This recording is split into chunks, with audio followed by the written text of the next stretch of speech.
Someone reading this right now has a job that did not exist 20 years ago, and someone reading this right now has a job that will not exist 20 years from now. The uncomfortable part is that the second person probably does not know which one they are yet.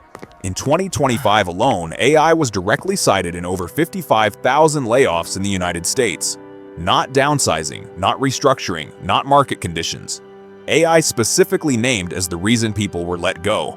Amazon cut 15,000 positions. Salesforce removed 4,000 customer support workers because AI was handling half the work those people used to do. And those are just the companies that said it out loud. Most do not. Right now, 40% of workers worldwide are afraid of losing their job to AI. 2 years ago, that number was 28%. It is not slowing down, it is accelerating. But here's the thing nobody in this conversation is saying clearly. The threat is not equal. It is not random. It is not coming for everyone at the same speed or in the same way. There is a specific pattern to which jobs are at risk, which are not.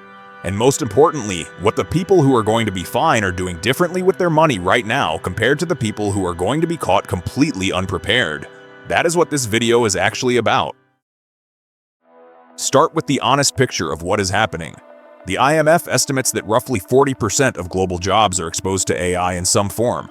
Goldman Sachs puts the number at 63% of US jobs having at least some tasks that AI can perform. These numbers sound alarming. They are also slightly misleading in the way that statistics about big changes always are, because exposed to AI and replaced by AI are not the same thing. Here's a more useful way to think about it. AI does not replace jobs. It replaces tasks. And the question that determines whether your job is at risk is not what your job title is. It is how much of your job is made up of tasks that follow a predictable pattern and can be learned from data, customer support, data entry, basic writing, scheduling, routine analysis, translation, basic legal research, basic accounting, basic medical coding. These are not low-skill jobs. Many of them require real training and real expertise, but they share one characteristic. They are fundamentally pattern recognition tasks, and pattern recognition is exactly what AI does better than humans, at lower cost and without needing sleep. The jobs that are genuinely safe share a different characteristic. They require either physical presence in unpredictable environments like plumbing, electrical work, complex construction, surgical procedures requiring real-time adaptation, or they require genuine human judgment in situations that cannot be reduced to pattern recognition, building new relationships, navigating novel problems, creative work that has not been done before, leadership through genuine uncertainty. The jobs in the middle, the ones that feel safe because they are white-collar and knowledge-based and well-paid, are the ones where the most disruption is quietly already happening, not in dramatic announcements, in the slow accumulation of AI tools that let one person do what 3 people used to do. Here's the part that should concern you more than any layoff announcement. The layoffs are visible. Everyone sees the headlines. Everyone processes the shock. Most people conclude it is happening somewhere else to someone else in a different industry or a different role. The invisible version is more dangerous. It looks like this. A company does not fire its marketing team. It just does not hire the 2 new people it would have hired last year, because the existing team with AI tools is doing the same output. A law firm does not lay off junior associates. It just promotes fewer of them and bills more hours per remaining associate using AI research tools. A financial services company does not eliminate its analyst pool. It just stops growing it, while revenue and productivity both increase. Employment does not collapse. It just stops growing in the places it used to grow. And the people who were expecting to enter those fields or move up in them find the ladder has fewer rungs than it had before, not because they are less capable, because the math changed. This is what economists call labor market tightening through productivity gains rather than displacement. It does not show up in unemployment statistics immediately. It shows up 5 years later in wage stagnation, reduced social mobility, and the specific frustration of people who did everything right, got the degree, built the skills, worked hard, and still cannot get the career trajectory their parents' generation could reasonably expect. A Stanford study indicated there has been a 16% relative decline in employment for graduates in roles exposed to AI since the launch of large language models. That is not a prediction, that is already in the data. Now here's where most videos on this topic stop. They describe the problem, add some vague advice about learning to use AI tools, and leave you with a general sense of anxiety and no practical direction. That is not useful. So here is the practical part. The financial response to AI displacement is not complicated, but it requires acting before you need to rather than after. Because the people who wait until they are personally affected are the people who are making decisions under pressure with reduced options and no runway. There are 4 things that people who are going to navigate this well are doing differently right now. The first is reducing financial fragility. Financial fragility means your income stops and your life stops with it. If your monthly expenses consume your entire monthly income with nothing left over, if you have no savings buffer, no investments, no income sources outside your primary job, then any disruption to that job is a crisis. Not an inconvenience, a crisis. The AI economy increases income volatility. Even for people whose jobs are not eliminated, the nature of work is changing in ways that make income less predictable. Contracts instead of salaries. Project-based work instead of permanent positions, skills-based hiring that replaces loyalty-based employment. Reducing fragility means building the buffer before you need it, 3 to 6 months of expenses in accessible savings minimum, preferably more. Not as a retirement account, as operational cash that lets you make decisions from a position of choice rather than desperation if your situation changes. This sounds basic. It is basic. And the majority of working adults in most developed economies do not have it. Nearly 1/3 of workers already have a side hustle, while another 30% plan to start one in 2026 to protect themselves from layoffs or salary cuts. That instinct is correct. The financial buffer is the first layer of protection that everything else builds on. The second is building income that does not depend on your labor being irreplaceable. This is the core insight that separates people who navigate economic disruption well from people who do not. And it is not a new insight. It is the same insight that applies to inflation, to recessions, to every economic transition in history.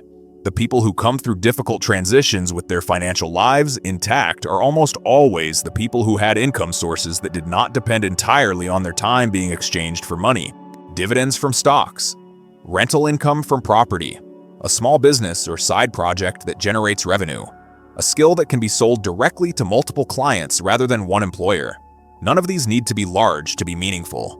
A few $100s a month from dividend income does not replace a salary, but it changes the psychological and practical reality of your situation if your primary income is disrupted. It is the difference between a problem and a catastrophe. The AI economy is not going to make passive income irrelevant. It is going to make labor income less reliable. The direction to move in is clear. The third is skills that compound rather than skills that expire. There is a category of skills that AI makes more valuable rather than less. They share a characteristic. They involve judgment, relationship, and context that cannot be easily automated.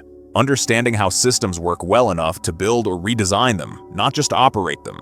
The ability to communicate complex ideas simply to people who are not experts. Project and people leadership in genuinely uncertain environments.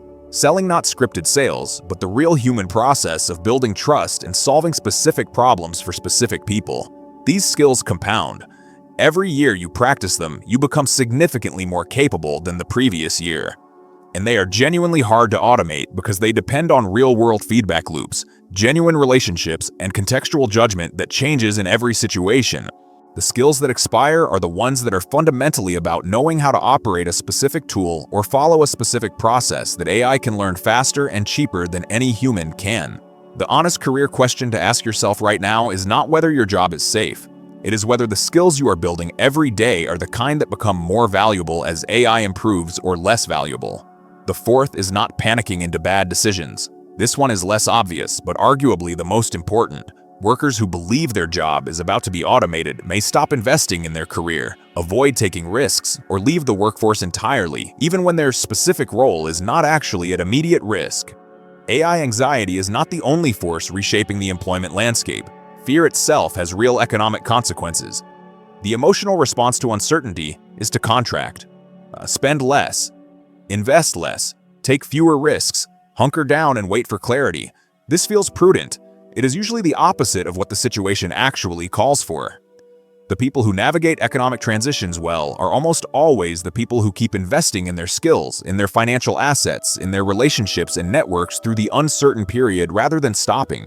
Because the uncertainty is the period when assets are cheapest, when competition for opportunities is lowest, and when the foundation that will matter in the next phase is being built. Fear is the mechanism by which wealth transfers from people who react emotionally to people who think clearly in the same conditions. The deeper point underneath all of this is one that keeps appearing in different forms across different economic disruptions throughout history. Technology does not create poverty. Technology creates transition, and the people who experience transition as poverty are almost always the ones who were financially fragile before the transition began. No buffer, no assets, no income diversity, nothing to absorb the shock while they adjusted. The Industrial Revolution did not impoverish everyone. It impoverished people who had no savings, no property, and no skills that transferred to the new economy. The people who had even modest financial resilience navigated it and in many cases came out significantly better on the other side. The AI transition will follow the same pattern, not because it is fair, but because that is how economic disruptions have always worked. The window to build resilience is before the disruption hits your specific situation, not during, not after. You are in that window right now. I want to say something honest. I am not telling you to panic. Panic is the enemy of good decisions, and AI anxiety is already causing people to make worse financial choices out of fear. What I am telling you is that the transition is real. It is already in the data, and the people who will be fine are not the ones with the most impressive job titles or the most in-demand skills today. They are the ones who built financial resilience before they needed it. Buffer, assets, income diversity, skills that compound. Not complicated. Not urgent in a way that requires you to do everything tomorrow, but genuinely important in a way that rewards starting now over starting later. The window is open. That is the whole thing.